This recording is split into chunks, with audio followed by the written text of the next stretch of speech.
नमस्कार आमी তিয়াশার रान्ना बान्नाते आपनादेर सबाइके स्वागत। आज के शेयर करब फुलकपि आलू दिए माछेर झोल। तो तार जोन्नो एखाने एकटा पात्रेर मध्य जल गरम करते बसिए दिएछि, ताते दिए दिएछि हलुद और एकटु नुन दिए फुलकपिटा एकटु भापिए नेब। तारपर एटाके जल झरिए साइडे रेखे दिलाम। तारपर ग्यास अन करे कड़ा बसिए ताते तेल दिए फुलकपिटा दिए दिलाम। दिए किन्तु एटाके एकटु भाजा भाजा करे नेब।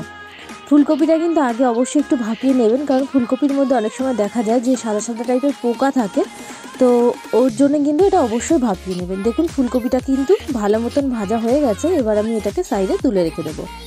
तारपर ओई तेलेर मध्य आरेकटु तेल दिए दिलाम। तारपरे दिए दिलाम हच्छे पेঁয়াজ कोचानो।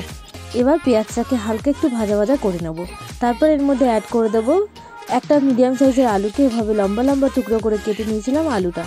তারপরে দিয়ে দিলাম কাঁচা লঙ্কা আর দিয়ে দিলাম আর্ধেকটা টমেটো। দিয়ে এবার খুব ভালো মতন একটু নাড়াচাড়া করে দিয়ে দিলাম আদা বাটা আর রসুন বাটা। দিয়ে আবারও খুব ভালো মতন কষিয়ে নিয়ে দিয়ে দিলাম স্বাদ মতো নুন। এবার মশলাটাকে কিন্তু একটু কষিয়ে নেব, যাতে যে কাঁচা ভাবটা থাকে সেটা চলে যায়। এবার হাফ চামচ হলুদ গুঁড়ো, হাফ চামচ লঙ্কার গুঁড়ো দিয়ে আবারও কিন্তু এটাকে খুব ভালো মতন কষিয়ে নেব। তারপর ভেজে রাখা ফুলকপিটা আবার এর মধ্যে অ্যাড করে একটুখানি ফুলকপিটাকেও কষিয়ে নেব।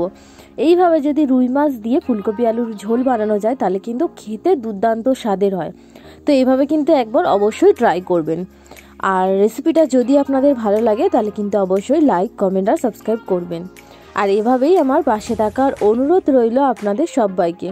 তারপর এর মধ্যে আমি পরিমাণ মতন জল অ্যাড করে দিলাম। এবার জলটা দিয়ে এবার এটাকে আমি 1 মিনিট মতন ফুটিয়ে নেব। তারপরে ভেজে রাখা রুই মাছগুলো কিন্তু এর মধ্যে অ্যাড করে দেব। তাহলে কিন্তু একদম রেডি হয়ে যাবে।